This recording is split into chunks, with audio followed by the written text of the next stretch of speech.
Okay, so this will potentially be the start of a new series, but we try and go in depth on different aspects of the Jack the Ripper case. There won't be any answers as to who the Ripper actually was, but I'm hoping that we can outline some suspects and possible motives, and also bring to light the lives of the women he killed. The Ripper is probably the most famous serial killer of all time. He is believed to be definitively linked to 5 murders, which we will discuss in these videos. However, he's also been linked to various other murders around the same time period, which may or may not have been done by the Ripper himself. Another point I want to make is that whilst doing research for this case, it's become clear to me that the prejudices and sexism of the time had a huge impact on even our modern day perception of the case, and these prejudices have become so ingrained over the years as facts that it's blurred the lines of the Whitechapel murders even further.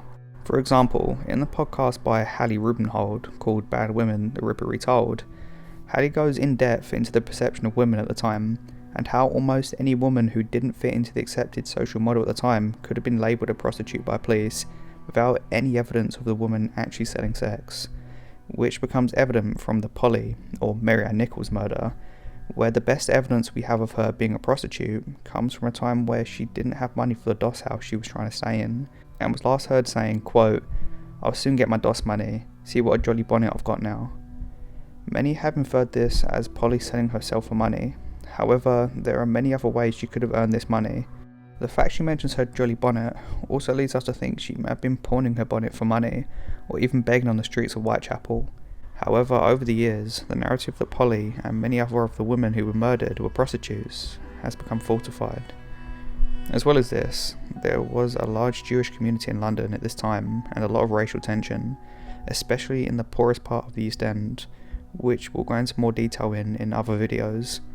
This could be another reason for the bias within the police force at the time and the suspects they chose to look into. I think I've now set up how over the years, for the reasons I've stated, and many more, have led to the waters being muddied by the history books, and how it can be hard to see the forest for the trees, so to speak. The idea I would like to speak about today is the idea that the Ripper was actually caught mid-murder red-handed. On September 29th, a standard Saturday meeting was held at a socialist club, which is kind of like a working men's club, on Burner Street, and this meeting came to an end just before midnight. Some members of the meeting went back home and the others stayed out drinking. Half an hour later, at roughly 12:30, on the 30th of September now, Joseph Lave left the building for a side entrance to get some fresh air, which led into a side road named Dutfield Yard, to which he stayed for about 10 minutes. Only a few moments after, he returned back inside the building, and a man named Maurice Eagle went inside the building through the same entrance and had just returned from escorting a woman back home.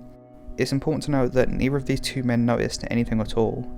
Just 20 minutes later, a man named Louis Dameshoots, the steward of the clubhouse, could be heard on a horse and carriage coming down the same road.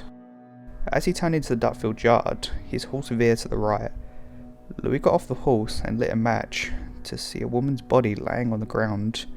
Without knowing whether she was drunk or dead, he rushed into the clubhouse to check that his wife was okay, and quickly returned with others. The woman's throat was cut, and a stream of blood was trickling down the yard. The men spread out to find a police officer, whilst a crowd of bystanders waited for the police to arrive. Less than 1 kilometre away, about 900 metres, the body of another woman was found by a police officer on patrol at Mitre Square at 1:44 am. That is just 44 minutes after the first body was discovered at 1 am. Reportedly, the second woman's body was ripped up and she was laying in a pool of blood. 2 doctors were soon at the scene of the crime and found terrible wounds to the woman's face, throat and abdomen. Reportedly, the abdomen was all exposed, the intestines were drawn out to a large extent and placed over the right shoulder, and the lobe and auricle of the right ear was cut obliquely through.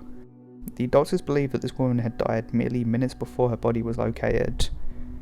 The other 2 doctors at Burner Street, at the scene of the first murder, believed that this woman had also been killed just minutes before being discovered too. Here's where the idea that the Ripper was interrupted comes into play. The first woman would later be identified as Elizabeth Stride, and although her throat was cut, there was no typical Ripper mutilations on the body that we see with his other murders. However, with the second body of the woman who would be identified as Catherine Endows, we have reports that her body was mutilated. which leads many to the conclusion that the Ripper was caught mid-killing or was spooked away during his first murder of Elizabeth Stride, and in a frenzy went 1 kilometre west of Bernard Street to hunt his next victim, Catherine Eddowes.